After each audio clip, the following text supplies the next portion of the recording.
start the webinar.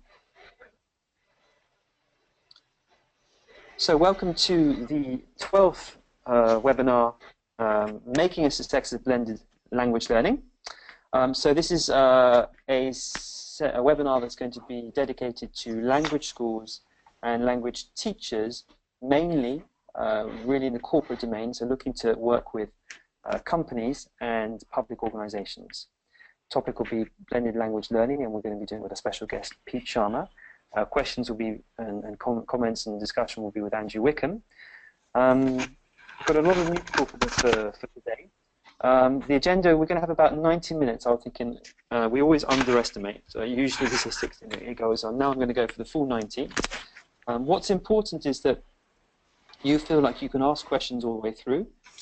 If you don't understand something, if you need more explanation, then just use the same chat box, and I will relay that to Pete and to Andrew. We did receive a few questions from you as well.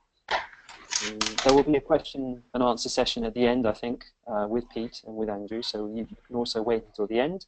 The idea for today is to really get a maximum amount of information about how to create and how to choose the right platforms, and I think Andrew will explain a little bit of that more in detail. But when it comes to IT, you already have the chat box to your right, so just use that. If there is an audio problem, you can change audio. You can go from loudspeakers on your computer to telephone. Just use the audio function, and you'll have to enter in an access code. If the session just gets cut off, we'll try and reconnect. That's the problem sometimes with the internet. Now, just a little introduction before we get into about Lingweb, because we do have quite a few new people here.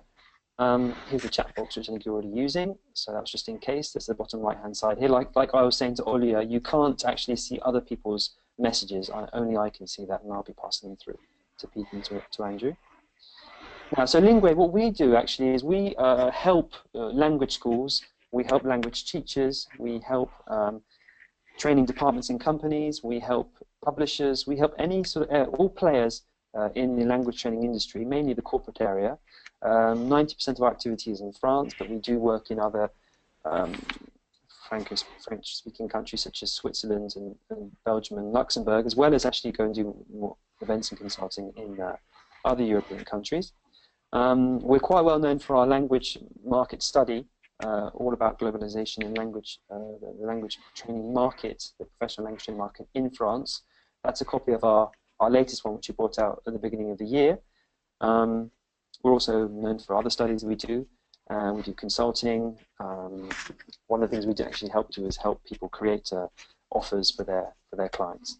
And we do training where we sort of sit down. We train schools and teachers about the market and how to improve their offer and improve the way they work with their clients. I'm going to just do a little poll before we start. Hello, Shannon. She found the chat box. Great.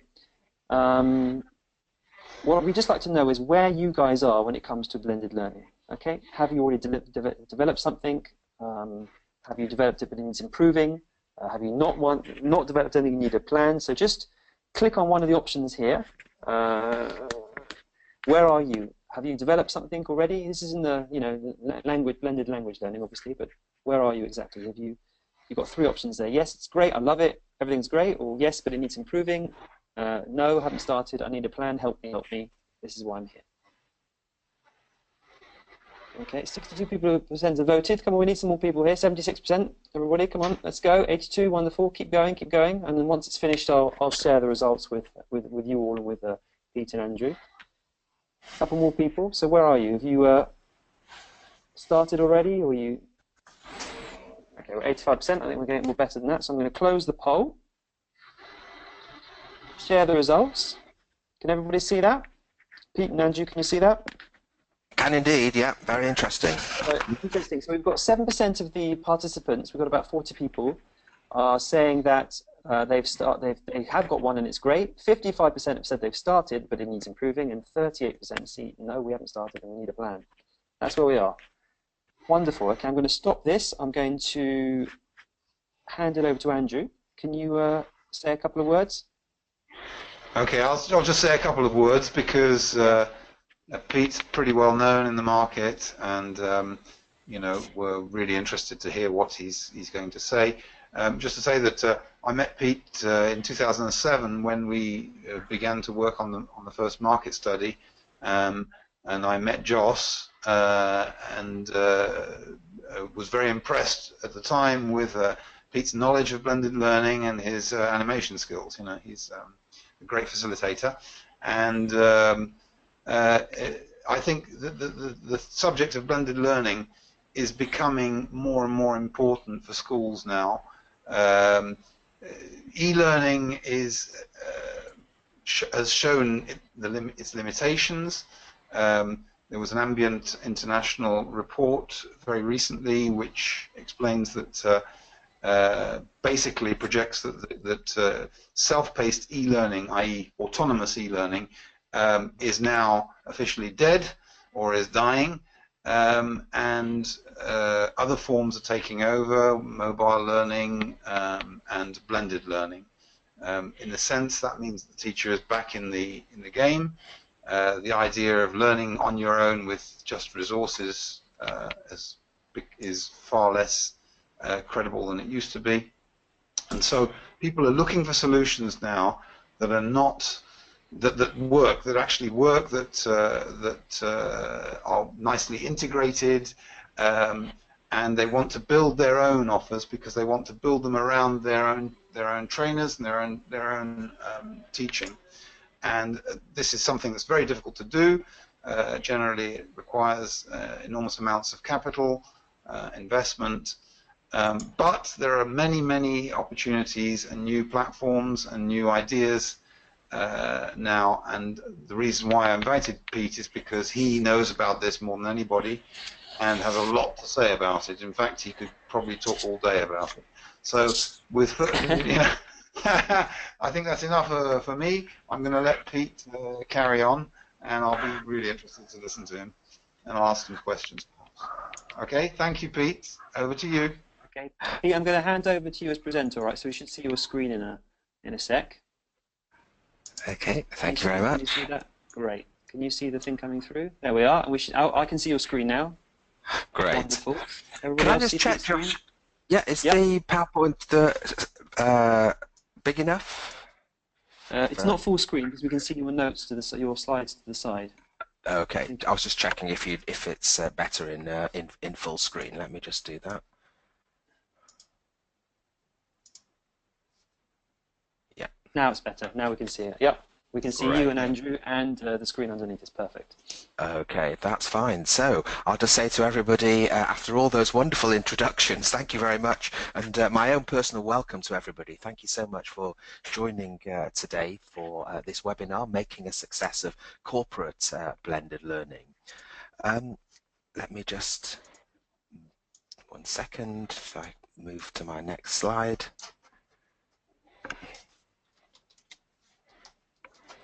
Just bear with me 1 second till I find the right button. Here we go. So this is where I'm speaking to you from today, from Rochester in the UK. And if I could just say a couple of words about myself, I'm a director of Pete Sharma Associates. We'll be hopefully working with Linguade after this webinar. And I'm actually a lecturer in English for academic purposes at the moment. And I think I'm fairly well known as an ELT author, and Blended Learning is one of the books that I was very excited to be involved in a few years ago. And I'm speaking to you today really as a consultant and a teacher trainer. I've just done a report on blended learning, which was very, very interesting to do, and I get the latest ELT materials to review as well. So that's me, and the aim of this webinar is to provide really a practical guide for everybody, teachers, salespeople, directors of studies, to help people deliver a blended learning business English course. So I'm just going to start assuming that people are happy with the definition, the classic definition, that in some way teaching in a classroom is going on. There is face-to-face teaching, and as well as face-to-face teaching, there is some kind of online or web-based offer. So could I just invite you just to type into the chat room if at the moment you are using any particular platform in helping your corporate delivery of blended learning. Just type in the name of the platform that you're using at the moment, if you are using one. Yeah, so those 50% and more who are using a platform, please can you just write down and tell us what it is? We've got Speaks, GoToMeeting, any other platforms you're using? GoFluent, OUP Business Results. Well, these are all very different. Efex, Gymglish, ETS Global. We have our own platform developed in-house. We blend with phone lessons, English 360, My English Lab, NewSmart, Dyned, our own platform, NetPro, MyCow, Rosetta Stone Advantage. I haven't seen anything of the same one so far. Rosetta Stone, here we go. Macmillan English Campus, Cambridge Financial English. Wonderful. Any more? Any other platforms you're using? Great, that's absolutely brilliant. It just really shows what an amazing world we're living in at the moment. There are so many different things out there. So that's just fascinating in and of itself. They say that context is all. So I think we've just seen that in typing things into the chat. Thank you very much for doing that. Okay, so this is really how the webinar is structured. I'll take about 50 minutes or so, maybe a bit longer if Andrew doesn't tell me to shut up, about an hour.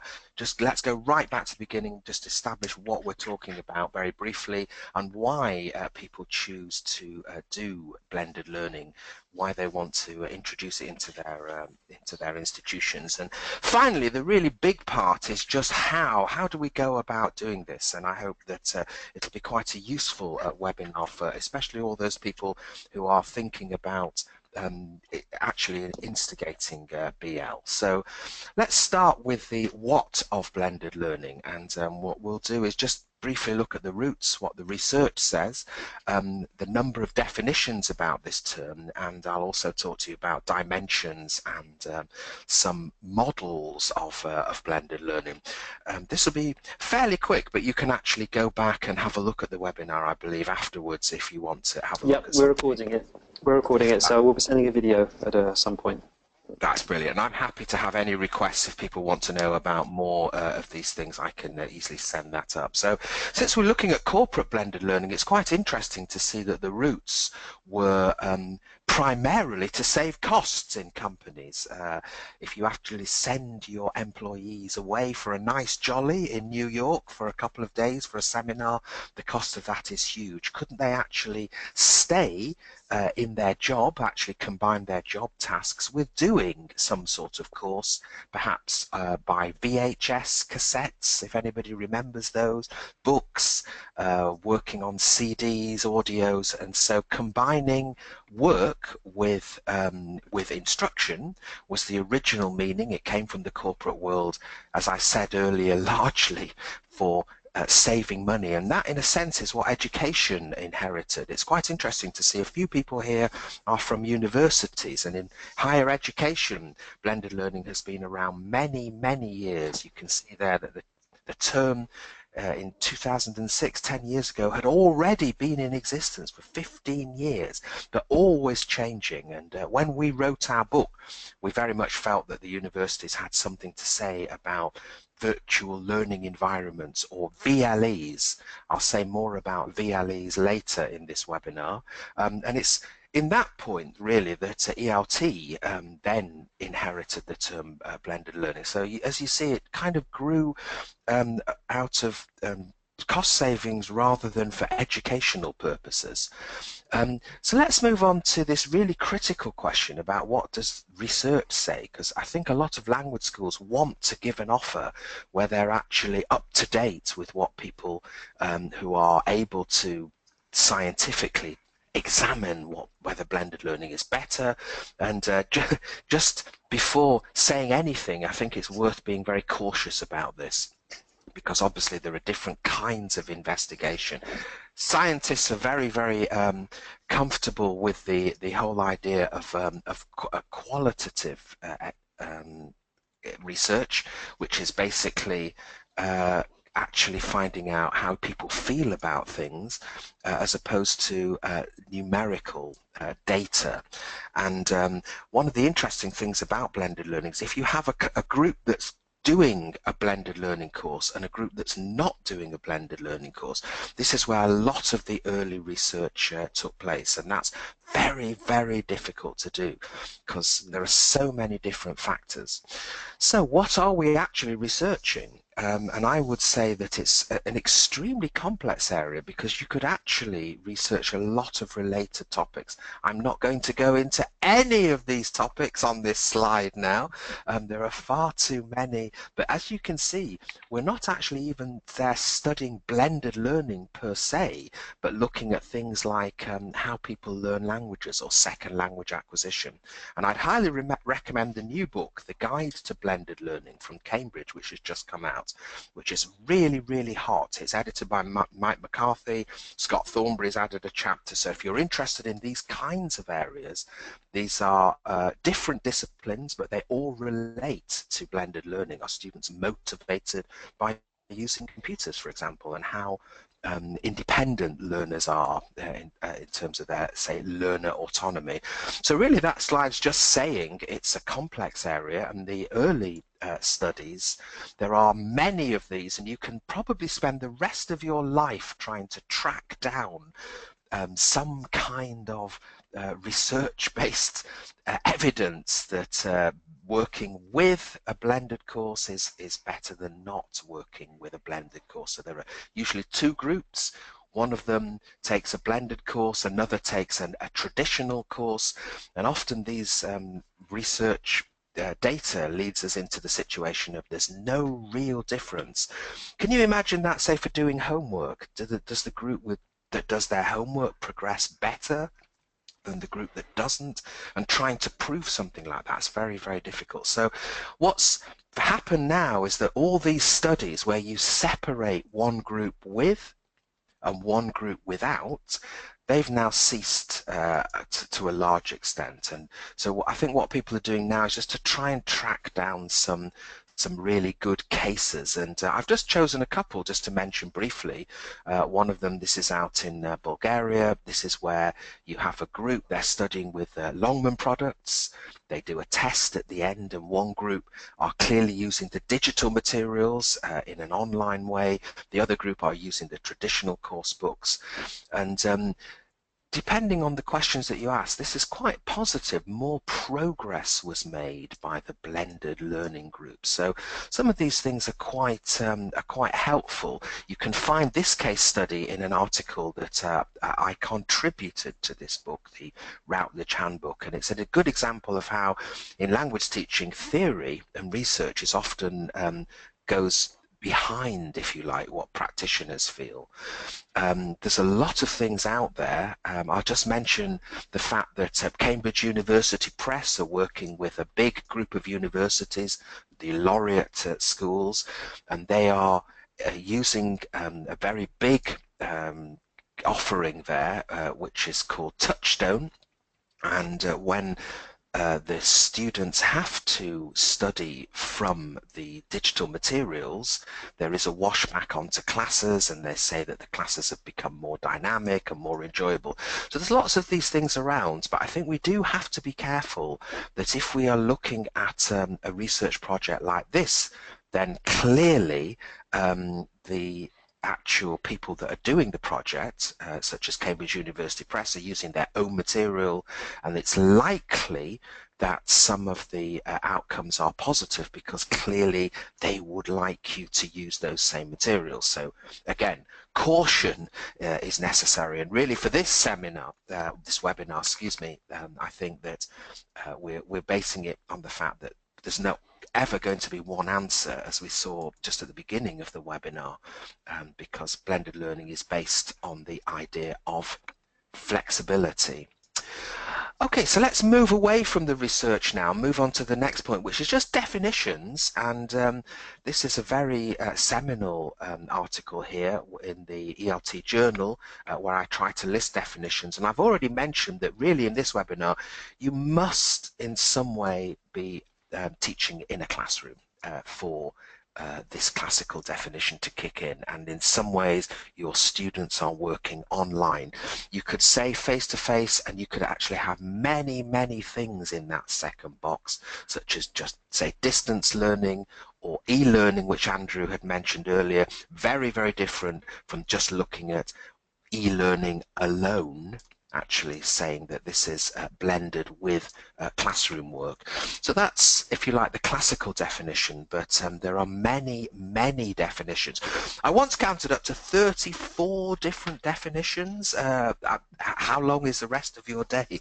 Don't worry, I'll just mention a couple now, combining methodologies, which if you know this book, that was very, very clear that in the morning students took one particular methodological approach, the PPP method. In the afternoon, the students worked on task-based approaches, task-based learning, and this would be, if you like, diametrically opposed methodologies being combined. So that would be one definition. And when I did my master's, I used the internet, but I never went to Manchester University to actually, in real life, go and meet my tutor in the same room, in the same time, at the same place. So using a different number of technologies is also blended learning. I think in France, telephone lessons were once very popular. So telephone plus... They still are. They still are. They still are, yeah. That would be a blended course. You might never meet your teacher. They represent, just to give a little angle on the French market, they represent today about 20% telephone lessons of the modalities on the market.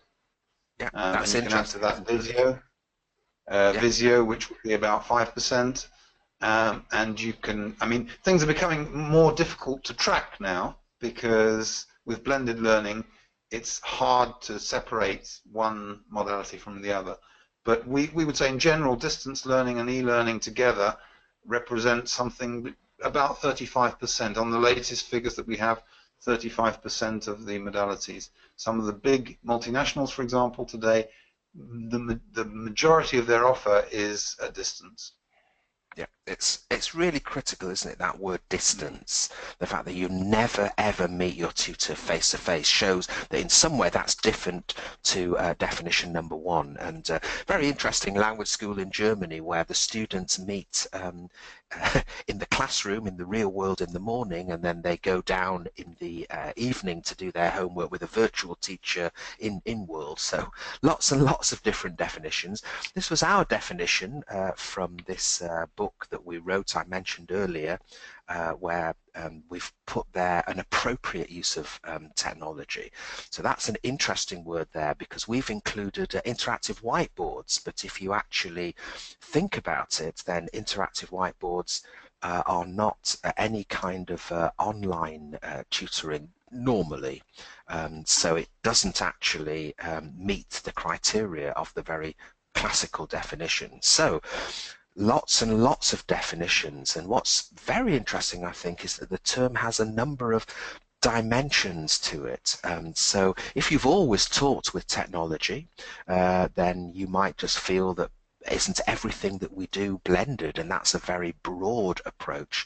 But if you specify that you're not dealing with CD-ROMs because CD-ROMs are offline, that's very, very narrow as a definition. So that's one dimension, broad and narrow.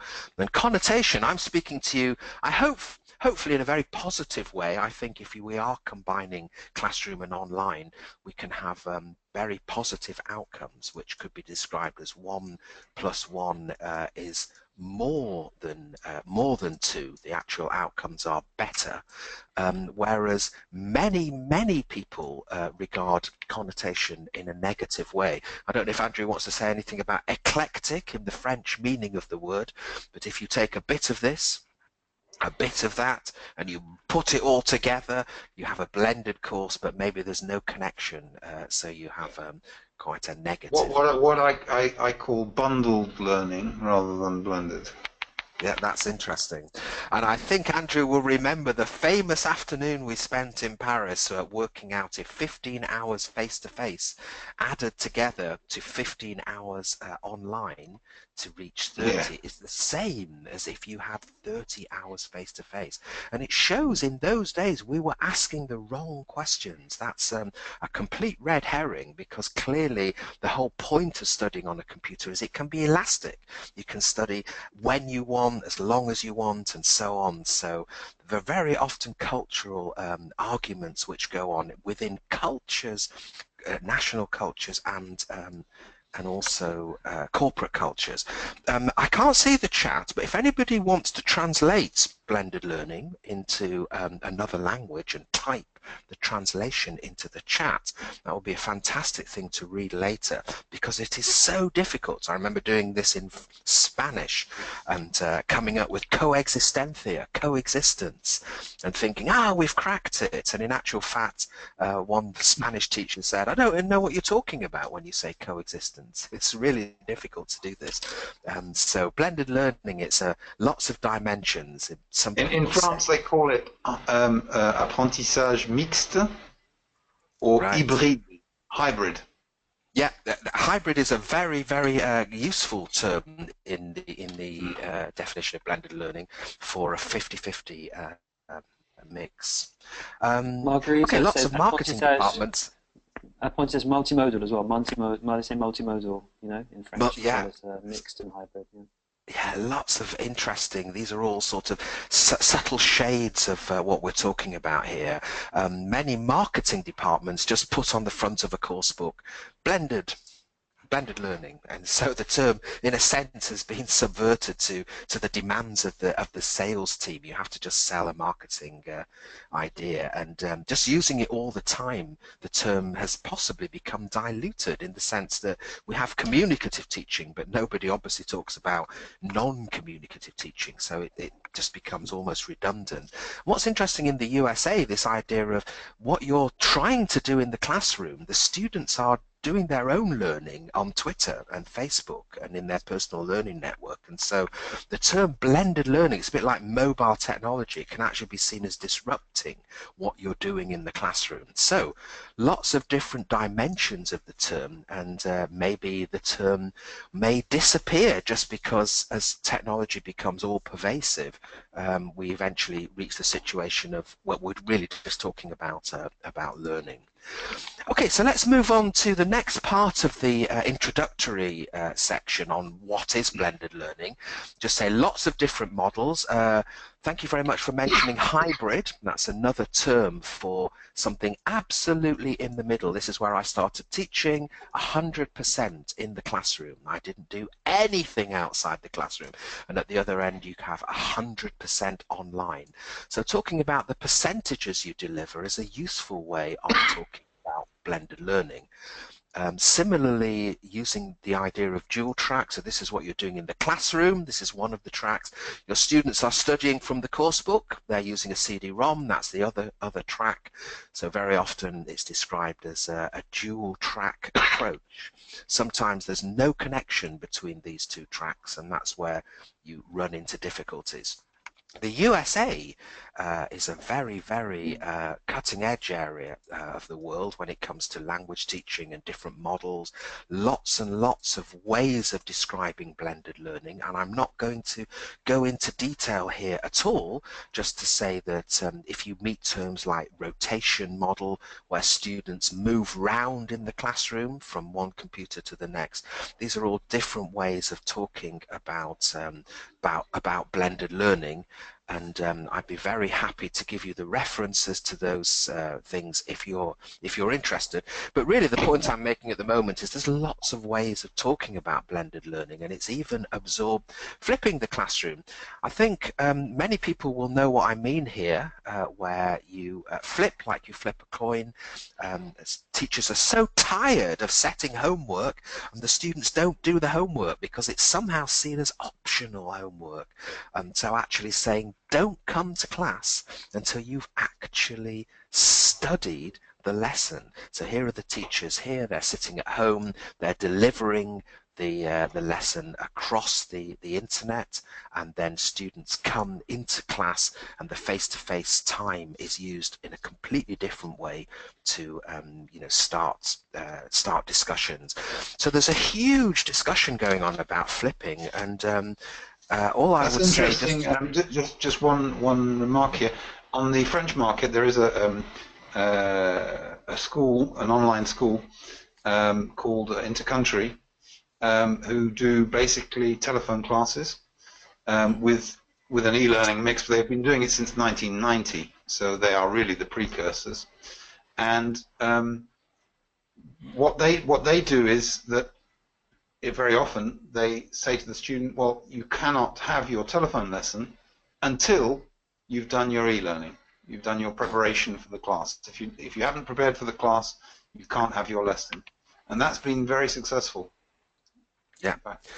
It's a hugely interesting area, and almost I feel the need to stop and have a huge discussion about flipping, because there are so many positive things and yet there are so many negatives as well. We have to remember flipping came from hard knowledge like maths and physics, and what we're dealing with here is language teaching, corporate language teaching, and somehow learning a language is different. So lots of different things. It's basically an umbrella term now, and if people have questions about flipping then later on, I'd be really happy to explore those. But in the interest of time, let's just say that's another if you like, kind of model of blended learning, which brings me to the end of what we've been doing, which is just taking a look at what blended learning is. And I think in the webinar so far, what I said is lots and lots of different definitions of blended learning. We have to bear that in mind. Can be quite difficult sometimes to prove it's ultimately better because this is this elusive search for the one best method, and I think most of us agree there isn't necessarily one best method, but certainly there's a lot to say about what blended learning is. So let's move now to the second part of the webinar and just say, okay, particularly addressing the teachers here that haven't implemented it in the schools. Why have the 7%, I think it was, that have, why have they done it? So perhaps one of the most common reasons given in the corporate sector in all training is in order to save money. You hear it again and again and again. So I'm going to hand over to Josh now. He's just going to run a second poll with you, exactly like the first poll, and he'll just be asking you to cast your vote as to just, if you were asked that question, can blended learning save language schools money? If you would just simply say yes, no, and then if you're not absolutely sure. Okay, so over to Josh. Okay, so we've got 60% of people who have voted so far. If you could just answer the question, do you think implementing blended learning can save money? Yes, no, not sure. Keep going, 75%. Wonderful, keep going, keep going. All right, nearly at the end, so you've got just 3 choices, very simple. Yes, no, not sure. Great, okay, I'm going to close the poll. Share the results. Can everybody see that? Andrew, can you see that? Yeah. Right, could you just read it out, Josh, would you mind? Yes, 61% say yes, they think it can save money, 15% say no, and 24% say they're not sure. Great. Well, thanks ever so much, because it's a very, very much debated question, this. And again, I've been trying to get evidence as to when and how it could save money, and there are certainly situations in which it might do, but a lot of people underestimate the cost that's necessary for setting up a really good, robust online offering. And I think that that's quite interesting also is the direction that you approach this from. So if you are already an online school, and it's probably worth mentioning at this point, online schools are really, really increasing in number now. It's a big sort of hot development at the moment, and it's quite interesting reading the offerings of all these online organizations. If they would then build a school, actually build a bricks and mortar school, you could see how almost ludicrous that sounds. And so this is a very problematic area. Sorry to interrupt, we've just got one question. Emily May says, do you mean saving money for the client, as in they're going to have more hours, more learning hours, the students going to have more learning hours, or do you mean saving money for the school, who's the cost for the school who's developing the offer? Primarily the second one. Right. So saving money. So you're actually offering it, and actually by not paying the teachers so much for their Okay. class face-to-face work, you can actually move a lot of the course into an online platform that students can take whenever they want, but you're not actually paying the teacher at that moment. So primarily for the school, but the school could pass that on to the client and so make it win-win. And that's a very rare situation when the client and the school and everybody's happy, the students and the teachers. There's often a flaw somewhere, so it's quite a difficult area. This makes it each course individual. Okay, but certainly cost is cited as one of the biggest reasons, and why sometimes schools are just told, the government has just decided now that all learners in a particular state system just have to learn with X. It could be interactive whiteboards, it could be something is out of their hands, but perhaps one of the biggest reasons to enhance your face-to-face offering is just to try and include what are the very, very obvious advantages of studying online. I've got them listed here, and I think everybody's familiar with this particular mantra of, you can just reach more people because you're not looking at distance necessarily. It's more convenient for students, they can go at their own speed, etc., etc. So that's another reason to try and weld the advantages of online together with face-to-face. Clearly, there are many stakeholders here. Students often just expect schools will use technology now in this day and age.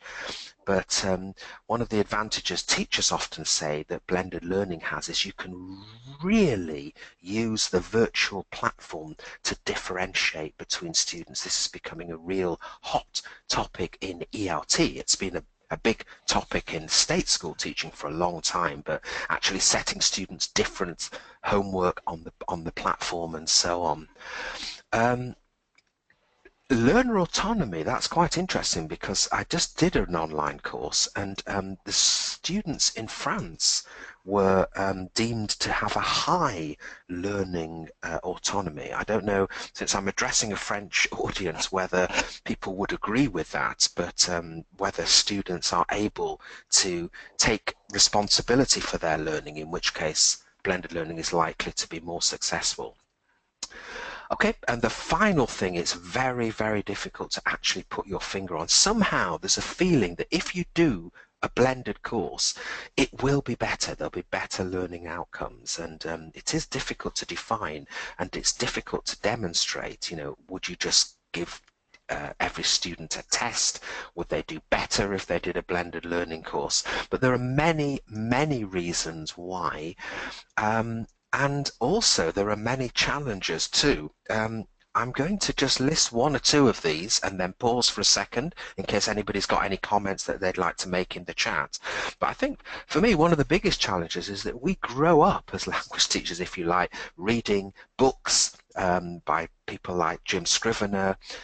These names will be very familiar to a lot of teachers out there, Jeremy Harmer, and in fact what you're asking people to do if you are monitoring what they're doing in a web environment is perhaps something that needs a different literature. For instance, actual online teaching is very different to classroom teaching. Classroom teaching clearly, I just think about the furniture in my classroom, and as I walk in I move the furniture around to reflect each of the different activities I'm going to do, and that's just so different to when you are doing what we're doing now. I'm actually talking to you guys, I can't see you, I can't see anybody's face at the moment, and clearly there's a different set of skills involved with online teaching, and that's a big challenge, I think.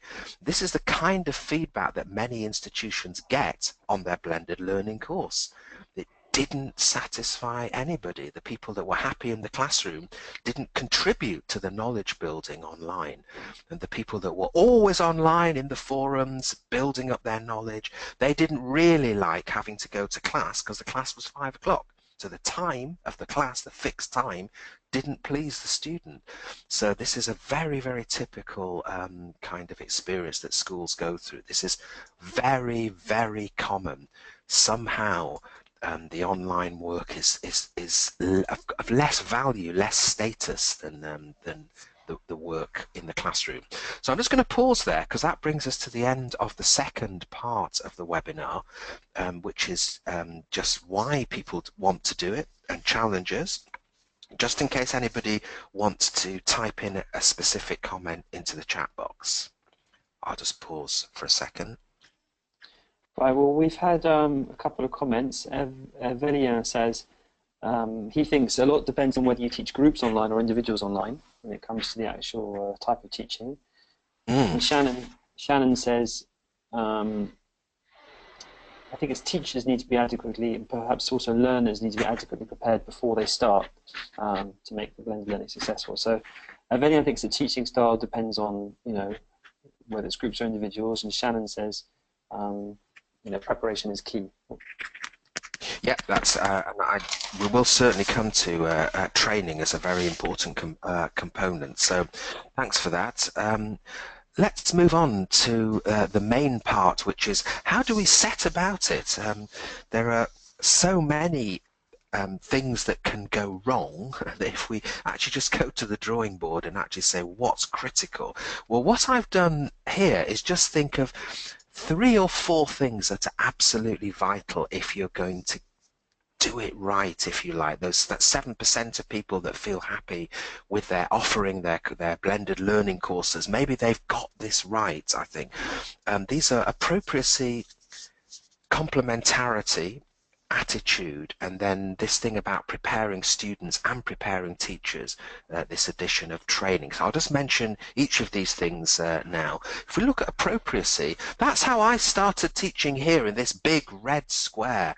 Same time, same place. I taught for 1.5 hours a week, my students in Spain, and I never saw them for the next week till they came back, and they hadn't done their homework and they'd forgotten everything. And now clearly we can operate with our learners in many, many more ways. And if we take, let's say, the skill of speaking, if you want to improve your speaking, I think most teachers would agree that's the best place to do it. In the classroom, you could have a discussion. We couldn't really have a genuine discussion now on the internet with the number of attendees at the webinar. That's a very, very different thing. Whereas if you're working with a platform and you want to develop students' critical thinking, then if you do ask a difficult question and they have time to reply, then using the forums and the bulletin boards on a virtual learning environment is a much better way to help people develop really argumentation and things like this. So this is a good way of showing that if you do what's right, so you're doing, if you like, what's most appropriate in the classroom, and you're leaving the bits that are best dealt with online, such as consolidation, maybe repetitive practice of a particular point, then that would be this concept of appropriacy. So what's best in the class, what's best online, and do they match, do they work together? And Andrew, I think, has a different term for complementarity, which I've forgotten, but he's here. He could remind me. This integrating the online and the... Yes, I think I talked about in the white paper that I wrote in 2012, which I think I sent you at the time. I talked about incorporated resources and associated resources and so on. But yes, the idea is full integration. Incorporated resources are the ones that are linked completely to the classroom work, what you do in the class. And then there was the possibility of associated resources, associated learning, if you like, in which you could explore a kind of virtual resource center, which is what a lot of the blended platforms look like nowadays. If you're talking about Speaks or EF or Global English, you go onto those platforms and you have millions of different resources and games activities that you can do. It's no longer just an e-learning program. They're virtual resource centers. So that will be associated learning, which would allow the student to explore, to look at a lot of videos, do a bit of immersion, which they need to do, and also develop a certain amount of autonomy. Okay, so that would be the associated learning, and then incorporated is really, really linked to what's being done in the classroom. That was my definition. Yeah, so I think if a teacher says, could you for homework prepare your PowerPoint to deliver in the next lesson, it's a beautiful example of where absolutely it's totally integrated. The homework has to be done, and it's got to wash back in the classroom. So complementarity, and finally attitude. So we have a very high level of knowledge of the different platforms. I'm going to take you through those now on a quick tour of what's around. If you use those, that's your level of skill. That could be very high, but more important, according to Freeman, the US teacher trainer, attitude, belief, how you feel about this. And I've seen so many directors of studies say, okay guys, we've got to use this platform now, and the minute they say that, you know that there is a secret message coming out of that guy's sides, which is that the institution has imposed a particular platform. He himself isn't really wedded to it, and the minute that that happens, there's a disassociation between what you really believe in and the platform you're using.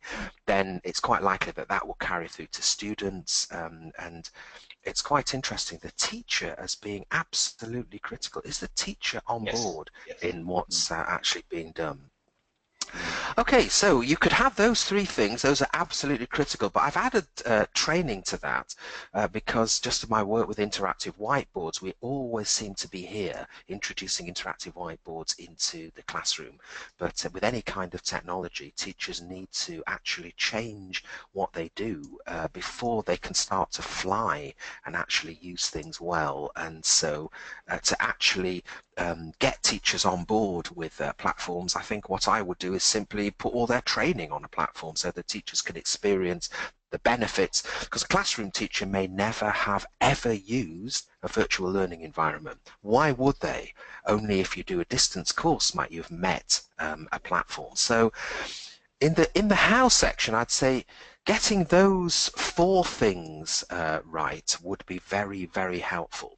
So what I'm going to do now is just take you on a step-by-step approach, and if you have found the link to the PDF, you might wish to print that out now or print it out later to fill in after the webinar for your own situation, and it basically suggests 4 different stages for setting. You have a handout section of the configuration panel with a link to a checklist for BL, so you can download that. It's a PDF that looks like what you're seeing on the screen. So hopefully everyone can see that. Okay, so what I'm going to do is I'm going to talk about stage 1 briefly, and then stage 2, and then I'm going to stop and go sideways because there is a critical decision to be made at this point. And then right at the end of the webinar, we'll come back and we'll finish stage 3 and stage 4. So let's just start with the very first thing. We saw at the beginning of this webinar, everybody that voted there had a different platform. So how did you reach that platform? What every context is different. Even within France, there are freelance teachers, there are universities, there are private language schools, etc., etc. So actually just sit down and making a list of why you're actually doing it and if there are any limiting factors. So here's one. If you work for Bells, for example, Bells use Moodle. So you could go to the, if you like, the CEO of Bells and say, why are you using Moodle? And I'm sure that he or she will give you a lot of reasons why Bells use Moodle, one of them being it's free. So it's very, even though you have to pay for a lot of the support on Moodle, you can actually get it and start using it. It's there for everybody, and it doesn't actually have a cost. So that's very, very attractive. So that would be a limiting factor. You actually use Moodle, and your courses have been built on Moodle. So examining the context is really critical. And after that, really, in the way that you design a course, if you have your course program, I would imagine in a blended course you may have two different strands to your course program. So you're actually deciding what you're going to blend. That's the most common thing, face-to-face and what the students do on the web platform. But it's not the only way of looking at it. You could be blending face-to-face. Yeah, you could be using communicative technologies such as this webinar is an example of computer-mediated instruction, and also a self-study strand of materials which is done in a different way. But basically, you're planning out your course. This will look very, very familiar, but you need to know how long would the students spend in the in the online mode. 45 minutes is often seen as a good time. How long is your course? How many face-to-face sessions? So all of these things will be very familiar. How the modes will complement each other, what kind of methodology that you've decided to employ. That's a really, really interesting hot topic, because in flipped learning, will your materials teach? Are your materials designed to actually take on a teaching role? Or are the materials only there to consolidate? That's completely different. The teacher teaches in the classroom. So these methodological things, these are really worth thinking about at the beginning, rather than just jumping in, actually taking time to think about this. Okay, I'm going to stop now. Also perhaps, Yep, sorry, just one, perhaps tracking is also very important. Tracking the different modes. It's quite a complicated thing to consolidate the follow-up from 3 different modalities, for example. Yeah, tracking is a critical question. I'm glad you said that, because there's a slide coming which just will show an example of tracking. But how important is it for you? And tracking is a good example of data, quantitative data, so such as how long did somebody spend on an exercise, how many attempts did they make at the exercise. Is that important to you? Because there's a very strong downside where some students get used to just turning the computer on and going off and having a cup of coffee. So the actual recording is showing a totally different thing. You know, what's the quality of the learning that's going on? Pete, could I ask another question? Just something that struck me. When it comes to budgeting and looking at the internal resources in a typical language school, private language school, or even if you're an independent teacher for developing a course, how have you seen sort of schools go about this when it comes to the planning stage? You're looking at the course design, maybe we're going to talk about it later, but when it comes to the actual sort of the resources internally, do you have any tips there as well when it comes to, do you have to have somebody, for example, half-time just on this for a whole year? Does it have to be a particular person, you know, who has those skills? Do you understand the question? Yeah, I think sort of planning the team and planning the, you know, how you're going to go about doing it. Yeah, I think that will be a conversation that has to take place, and I've certainly found as a teacher, one of the distinctions that helps me an awful lot is what is in an administrator's role. So if something goes wrong with the Moodle platform, who can solve it? Would it be a technician? And having somebody that is somewhere in the middle, sort of like the person looking after the virtual learning environment, or someone that's programming your courses. So this is often in the invisible costs, that when you go into this, suddenly you find, you know, you do need a team of people. And how the school works is incredible, because it's worth mentioning that all virtual learning environments are empty until they are populated. And some institutions, people share their materials very willingly, and in other institutions, people are quite possessive about the things that they produce, you know, and that they put up on the platform, and they're not used by other people. So all of these things make it quite a complex area, but we'll certainly come back to that, I think, naturally, Joss, as we go sideways now, because I think this is this critical moment where you can go to the left you can go to the right, and you have to know why you're doing this. I think this all occurs in and around the shift between stage 1 and stage 2. You're just deciding what is it that you want to do. So if you go down the avenue of published materials, then clearly you'll be familiar with names like Oxford University Press, Macmillan, and so on. Somebody's already mentioned the Macmillan English Campus. And if you do it yourself, you could either be a teacher that wants to create their own material, and that's a really critical thing. Materials are locally produced. I've just seen a book called English in the Ukraine, and it's been created by a global publisher with local people, with words, some of the language in Russian, and so on. So this is a critical moment. Where are you going to go? So since we're looking at business English, I'm just going to pause for a second. Has anybody chosen a course book which is popular in their institution? If you have, you could just type the name into the chat box.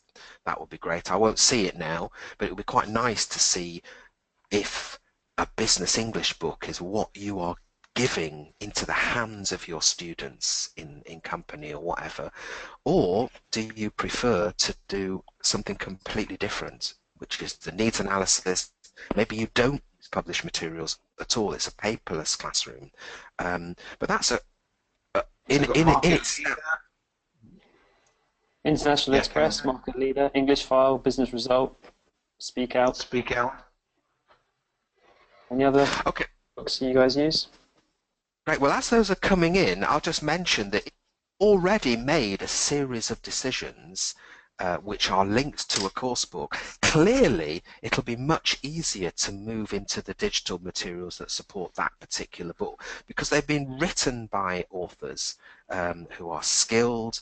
They've been piloted very often, so you might be, as your digital offering, having your students use the CD-ROM, the DVD-ROM, the e-workbook. This is probably the best one around for low-level learners, but not particularly for business English people. Or just say they've got an iPad. They can actually work using the material here from this particular book on a very specific course, giving presentations, and that is the digital material that they receive. So that's one route, and if you're interested in that route now, as we look at virtual learning environments, which is the main part of this webinar, just to give you an overview of the kind of things that are around, and I'm hoping Andrew's going to be very liberal with me and allow me to take till about 15:15 on this. Yes, I think it's really a key issue and something everybody's really wants to hear about, because the biggest difficulty is choosing a platform and making the right decision at the beginning, one that's going to fit in with the teachers of your school, with your particular style. That's not going to end up as a huge nightmare, and that is going to be cost effective. I think that's really important. I'll take you through these VLEs. I hope everybody's okay with the term VLE, Virtual Learning Environment. It's often you said that these are learning management systems, or an LMS. I think for the vast majority of people, we tend to use the terms interchangeably. And I've divided them into these 6 groups, but it's only a very loose description because this webinar, it changes monthly. There are new platforms that come out. It's a huge area which is very interesting. So let's start with publisher-produced virtual learning environments. And I'm not going to dwell on this slide, but let's just say I could never teach now in a classroom without having some way of, even if it's just posting a handout, there must be some kind of area that students can access things. So this area could be, I mentioned the Moodle platform before, this area could be very, very rich in its offerings, but basically it's somewhere on the web to support your course. So let's kick off with what do the publishers offer, and as I mentioned before, if you know a course book, then it's very easy to move into the digital offering which is there. The videos are now online. In this particular platform, the English for Work from Oxford University Press. Andrew mentioned tracking earlier, and so this is the kind of thing that could be useful for you. It's certainly of great interest to the person who sponsors the students. The training officer that sends students to you will probably want a report of where they are, where they've reached, how many attempts they've had, how long they spend online. This kind of data is very, very critical for it within a business English context. There's lots and lots of things out there, and I'd just like to mention a couple of things here. One of them is MEC, or the Macmillan English Campus, is really very, very different to the kinds of things that support a course book. The Macmillan English Campus is, I actually analysed the campus for my master's dissertation, and it is something that people look at from an atomistic point of view. In other words, they think, wow, what's this test? What's this game? The game is extremely interesting. The games were actually ripped off the campus and sold individually. So the campus is interesting, but apart from looking at each individual thing, looking at it as a whole, looking at it as a set of thousands of digital materials that have already been made. And so schools, knowing the investment it takes to create their own materials, might want to look at this. I daren't say the word solution because it sounds as though you solved all your problems, but it's certainly worth an investigation.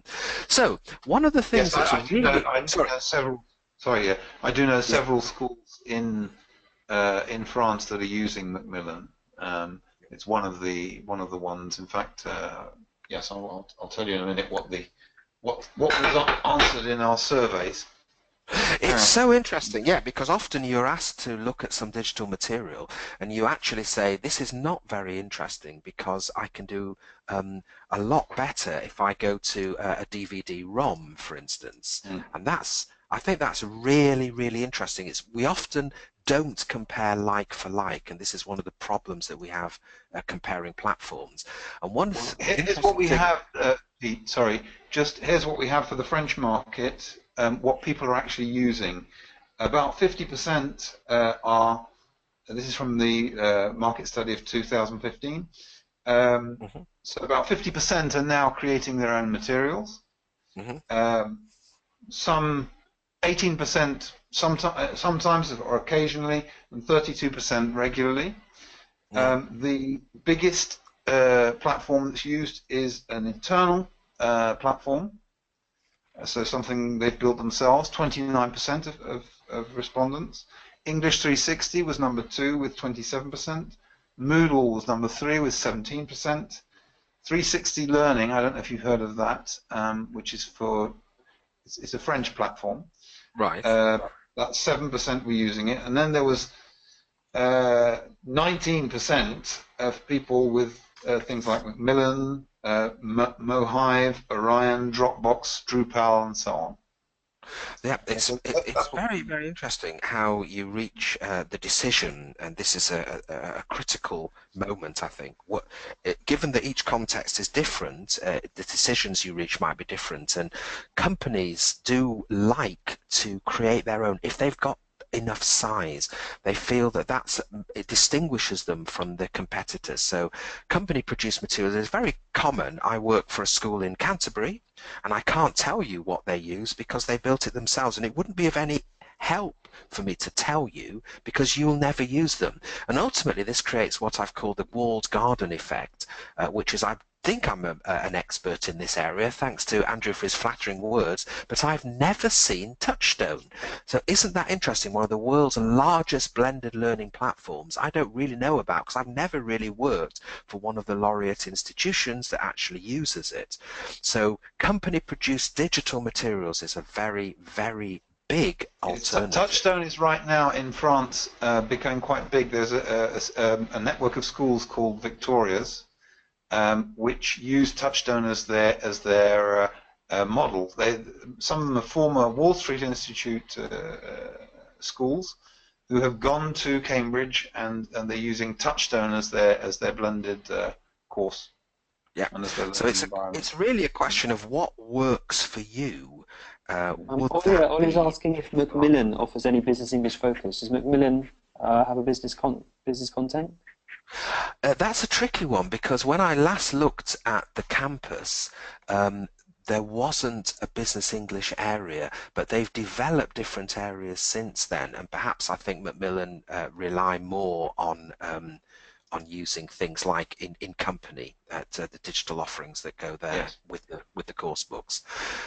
So let's move to platforms, and when I did my survey, Andrew's just quoted some very interesting results there from the French market. Moodle was far and away, of all the language schools I asked, the most popular platform. When I was at university, this was the platform that was used, and this costs quite a lot of money. So clearly cost is a really key player in this whole area. Moodle you can customize. So this is a Moodle platform here at the University of Exeter. But it looks completely different.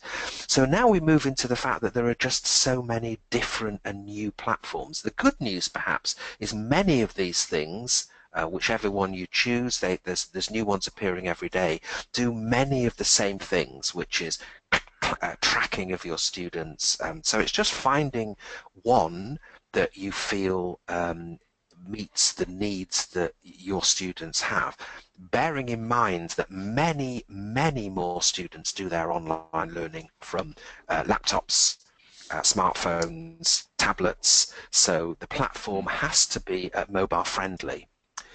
So I've just been recommended Canvas. If anybody's got a Canvas experience, they could just type in Canvas fabulous or okay. But this is changing all the time. And I would like to mention that now there is a whole new generation of environments which are coming. This is a good example here where this guy here looks a bit like Andrew, I think, actually introduces your learning to you as an avatar. And this idea of 3D environments now is big in the corporate world. It's going to impact on learning management systems now, so that perhaps some of these platforms that we use today will be seen as quite old-fashioned in just a few years. How important is it for your students to communicate with each other? So Macmillan English Campus was built where communication was not a central issue, whereas if you actually take a look at this platform here, Edmodo, it looks quite like Facebook.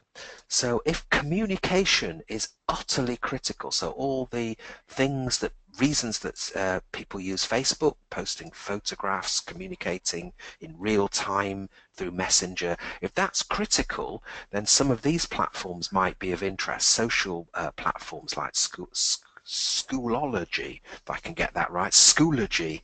These are social platforms, and I recently ran this course about blended learning using Google Plus here, and the whole reason for Google Plus is obviously to communicate, to post pictures and so on. And we built the course. This is a course on getting blended learning right, and we built the whole thing using that platform. So clearly there are platforms that are designed for communication rather than just as repositories. Andrew's mentioned English 360, and I think that it's worth a whole area on itself if authoring, if it's important that you as a teacher are creating digital material which is absolutely right for your students. So actually joining together what publishers make, which is a lot better than what teachers could ever produce in terms of digital quality for video, for instance, but with what you get out on the web, your own materials, and actually reassembling those digital assets in different orders. And when you see this kind of feedback to students, this is here, individual feedback. Hi Carl, great stuff. You know, this is the kind of environment where English 360 really comes into its own if you are customizing your clients, your students' materials. Yes, so that might be a choice. Sorry, Andrew. Yes, just to say, I've built materials on for certain schools on English 360. It's got its limitations, but it's certainly a massive improvement on what existed before. You know, it's a sort of hot potatoes that's online, but coupled with an LMS that tracks the students, and especially with lots and lots of resources that you can cut up, and you know, you can take a book, an online book, and you can chop it up into chapters, and you can mix it in with your own materials, add a YouTube video, and so on. You know, this is something that's really interesting. I don't know if there are. Do you know if there are any other platforms like English 360 now? I think that I think what's happening is that English 360 is described as an open platform because you can add your own material, is that publishers' platforms now are moving in that direction. So the latest platforms from, say, OUP allow you to upload students' work. And so it's almost like English 360 has been so groundbreaking that now you probably couldn't just produce a platform where there is no real integration with what teachers want to do. So it's a kind of direction that things are going in. Okay, well, let's move on just to briefly mention some of the other things that you might decide to do.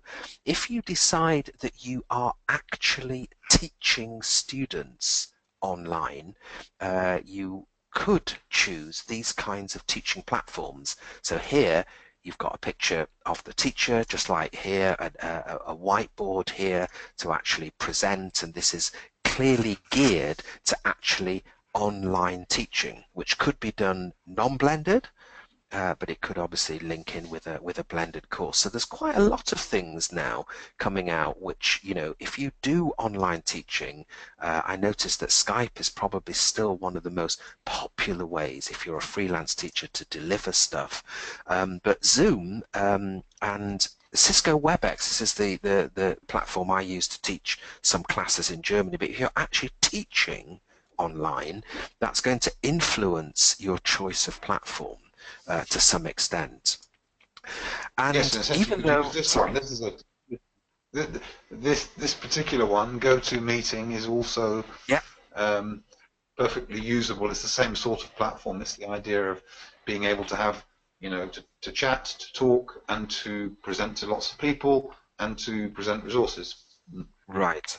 Okay, so I've used this term virtual learning environment or learning management system, but it doesn't have to be so complicated. Just an ordinary blog, which is so easy to set up now, can be adequate in some ways, and a lot of things that you can do using a wiki can almost replicate many of the things on a VLE. So if you like, other platforms means what it says. There are so many things out there. Andrew's already mentioned Dropbox, a storage place. So if you're running a course only on presentations, very heavy PowerPoints, you can interact with those presentations just by having a shared space online. So lots of things. And one of the things. Sorry to interrupt, but Ellie would like to know whether. Hello? Oh, sorry, yeah, go ahead, Josh. Josh. Yeah, so connection went a bit down.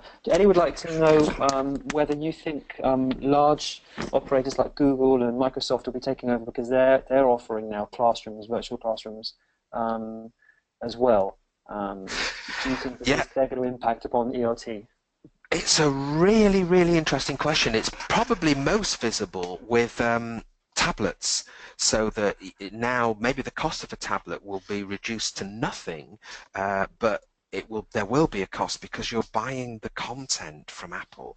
And I think as long as we remain true to ourselves as being teachers that know stuff, as long as we look at the offerings from companies like Google and say, well, okay, what are they like as teaching materials? How would I evaluate them? You know, is there an ELT author behind them? Then I think we'll be okay. But certainly they could be seen as invaders or predators, if you like, into our area. And so it always comes back to the pedagogy, I think.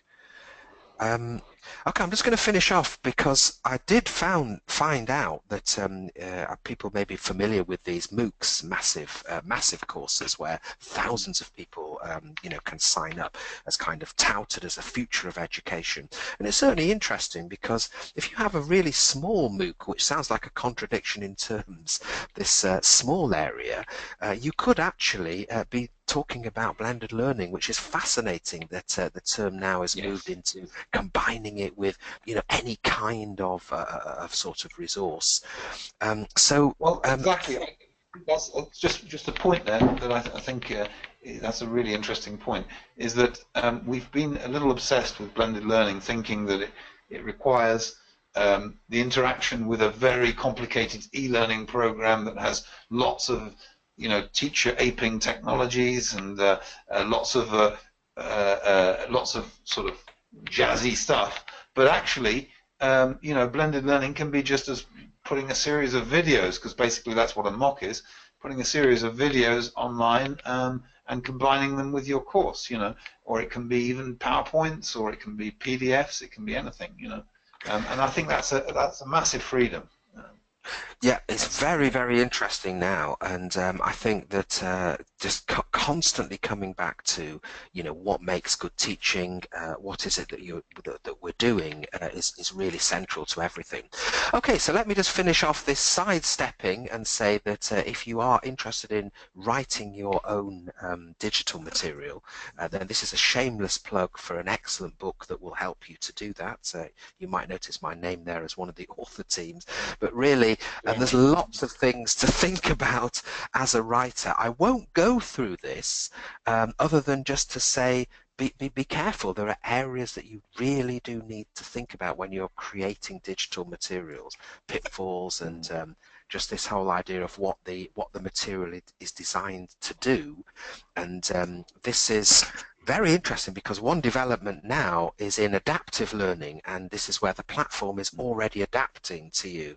I won't say anything more about that other than it's not as simple as you just go out and shove all your Word documents, I'm sure people would know that, into a digital format. And if you are interested in flipping, you do need to create input. And how might that be done, and what costs would be involved, using these kinds of tools such as Camtasia. Okay, well, in the interest of time, I'm just going to come back now, having said that as a massive, massive aside, that thinking through all those things, am I basically going to be doing this with my teaching team? Is this the best way to go ahead? Well, clearly in the corporate sector, many schools feel this. Or is it better as a use of time to use off-the-shelf materials? For instance, if you had a lot of low-level students or a lot of non-native speaker teachers, these things are very, very worthwhile to consider. So let's just finish off the actual steps, and the training that was asked about earlier. Actually, training students and learners in blended learning is very, very important. So step 3 is just when you've decided on your platform, you decided what to do, is actually think what kind of training is going to be necessary, not only for the teachers, but also to help students understand, if you like, the value of doing some of this this work. So there's a lot of things to consider. I won't go through all of these. They're there on the handout, and that comes from a great book, which is a free resource from the British Council about blended learning. And just to finish off, this is a step that many, many institutions forget, that we're in a continuum. Those people in the middle of Jossa's original poll, people that are doing something but they want to improve, they'll want to get feedback from the students. You can make a brilliant blended learning course with BidBooButton, but it will take you thousands of person hours to create the course. So you do it, you lose money. Will you ever do it again? Well, it'll be cheaper the second time, but how sustainable is it in the long run? So, wow, okay, I think that brings me to the end. It's 25 past. It doesn't leave very long for questions, but hopefully we've looked at what blended learning is and why schools want to do it. There is a way through, which is always attending to those 3 critical things. and then finally exactly how you do it. If you work systematically through the framework, hopefully you will reach some good conclusions which are right in your situation. So I'll shut up just in case Joss has noticed that there are specific questions that have come through at this point.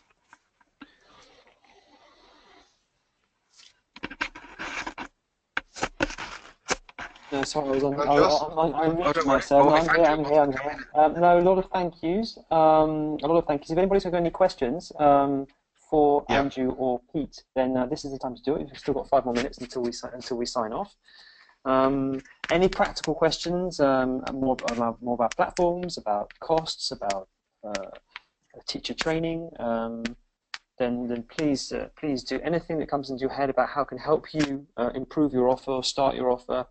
I think, Pete, you also have an online course. Perhaps you want to talk about that as well while we wait for questions to help. Yeah, I think absolutely. that's designed to help people. Is that it? Yeah, thanks, Joss. Yeah, indeed. Yes, this is one thing that you could do if this was an appetite whetter for you, and you have time to work through a very short course on English 360. Then I'll give you the website link, but you can go and do that. However, it is self-study, so there is no sort of person-to-person help. But so maybe the thing for you might be to take part in a course that's like this one that I ran for ITDI. That's an online tutor-led course, and on that course you have webinars.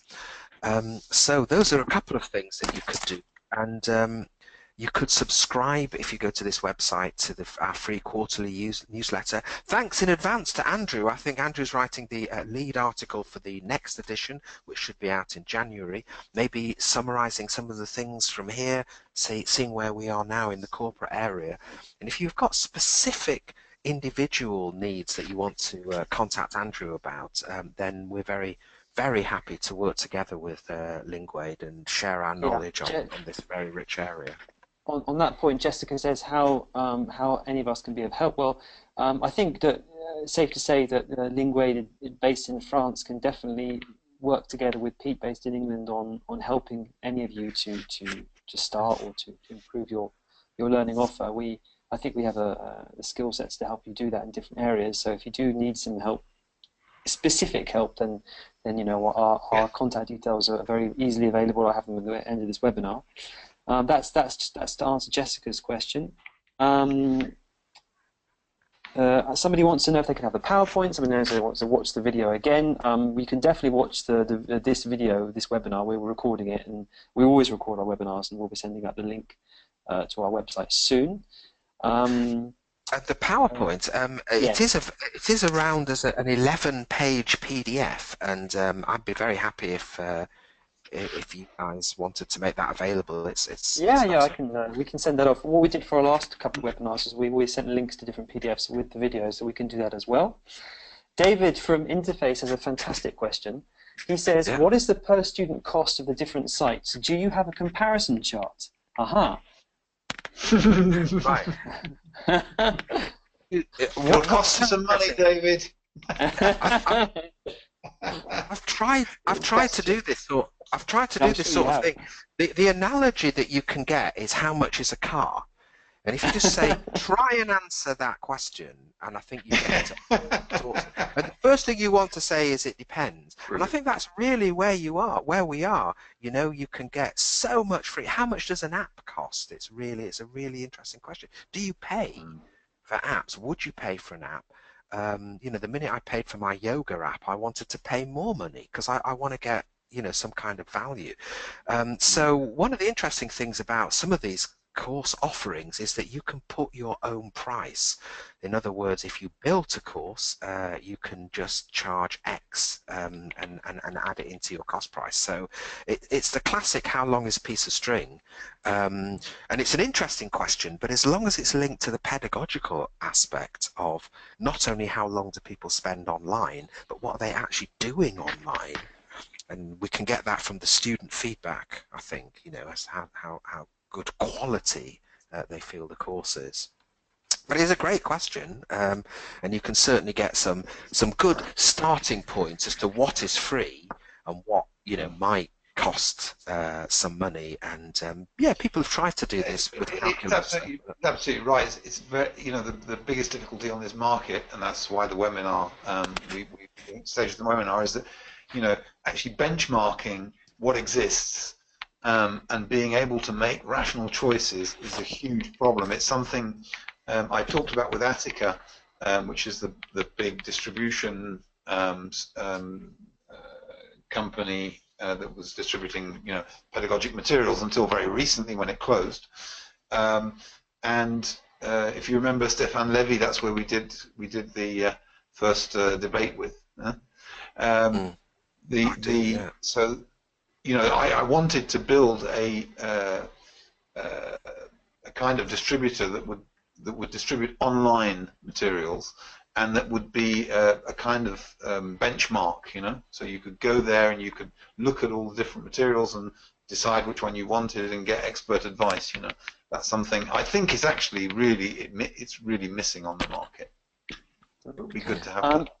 Just to follow that on, Ailey says, well, if we do the this is possibly for Andrew, if we do the packaging and integrating ourselves, even if the resource is free, how can we include that in our contract, our hours contract, either I guess as an employee, as a teacher, or as an invoicer, or as a service provider? I mean, there's one thing which is the actual course itself, and then there's the actual development of the course and how much it costs us, or how much it costs teachers and schools to develop. Is there any way that that can be part of the hours they work, or part of the the hours they charge? Andrew? Sorry, no. I thought you were asking Pete. Well, either of you, I guess.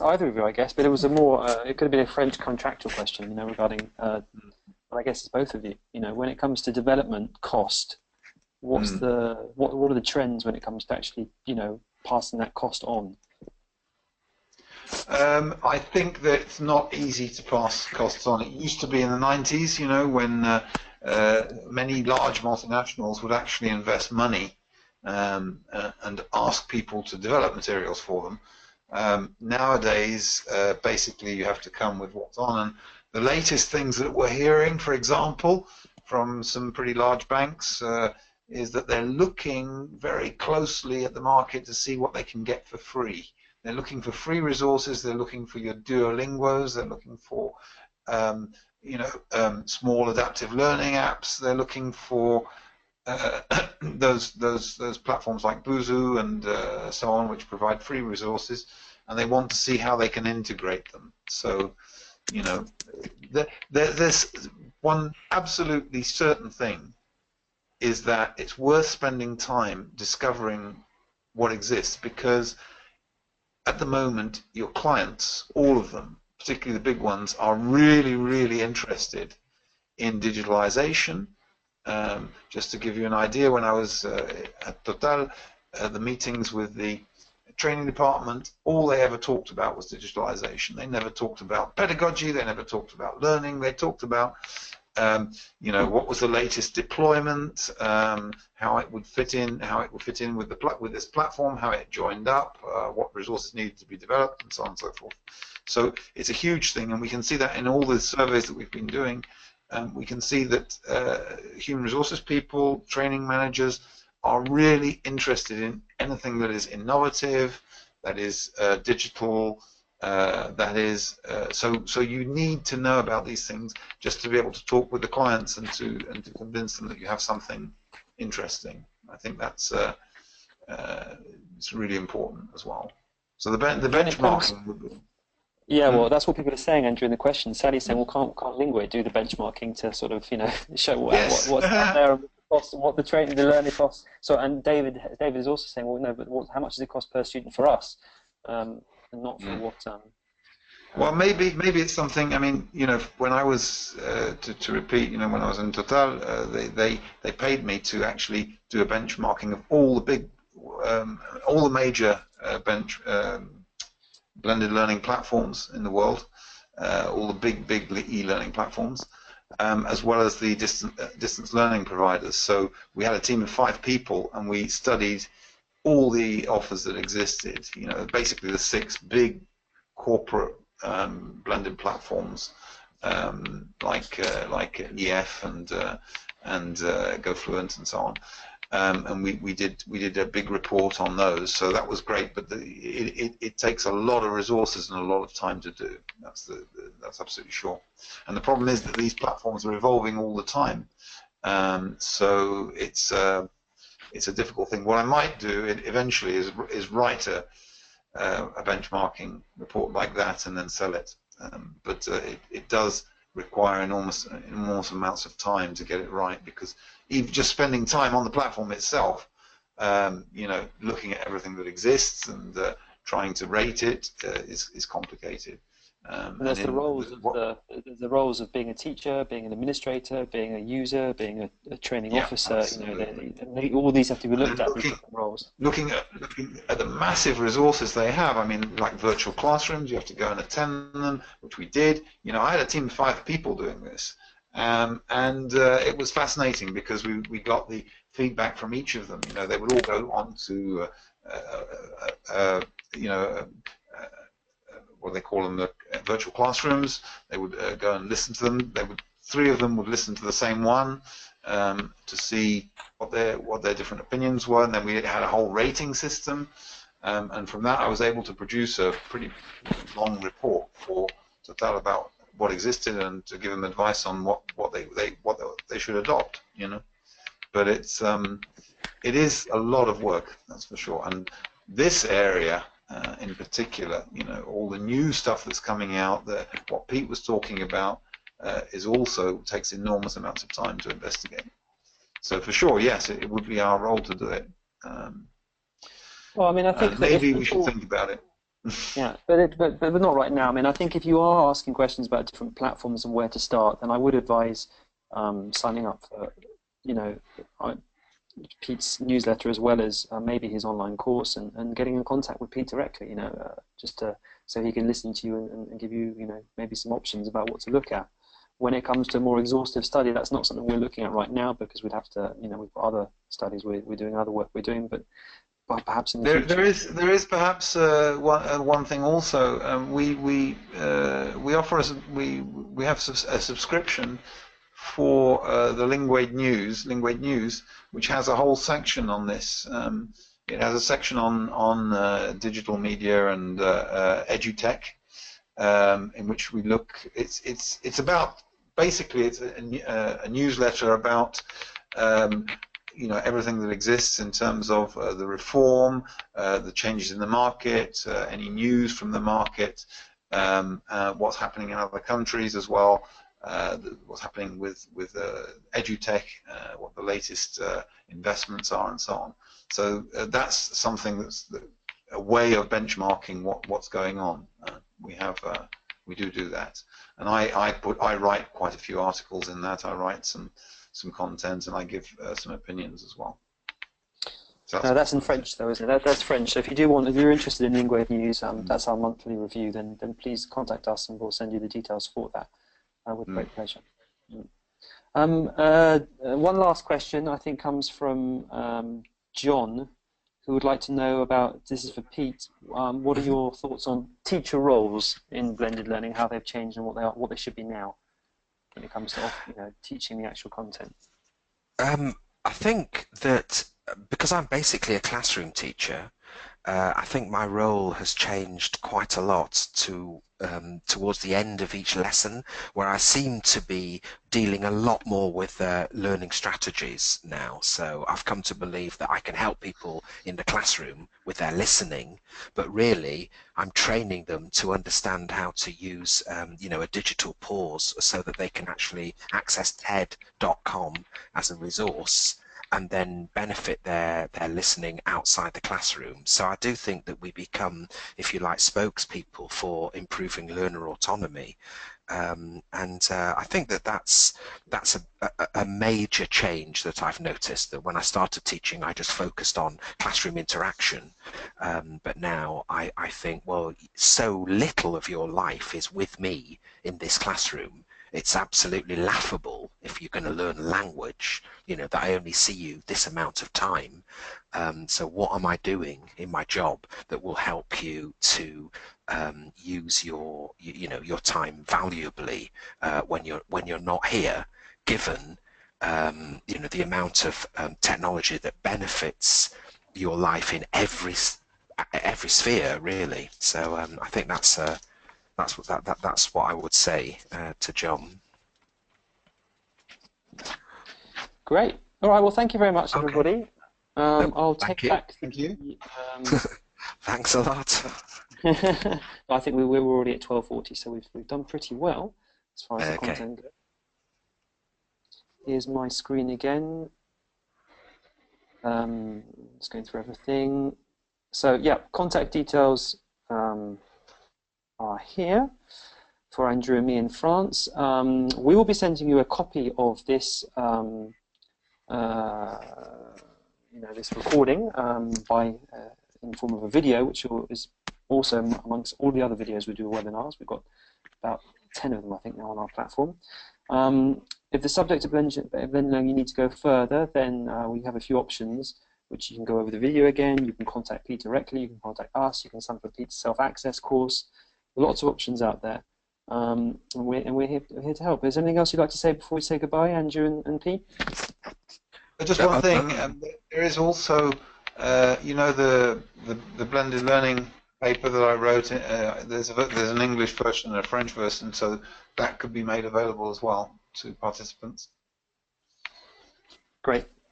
Okay. No, just from me, thank you, well, to Andrew and Joss for hosting this, and thank you to everybody that gave up their time, you know, in a busy working week to come along. It's been great, and you know, good luck with all that you're doing, and that's what I'd like to say. Thanks a lot. Thanks for coming. Pete, thank you very much as well. Thank you very much for your time. Great pleasure. It was really interesting. I loved it. And Andrew, thanks very much. And I'll sign off now. Thanks to everybody. Okay. And we'll be in touch soon. Brilliant. Okay. Bye now. Thank you, Pete. Take care. Be in touch. Cheers. Bye now. Cheers. Bye.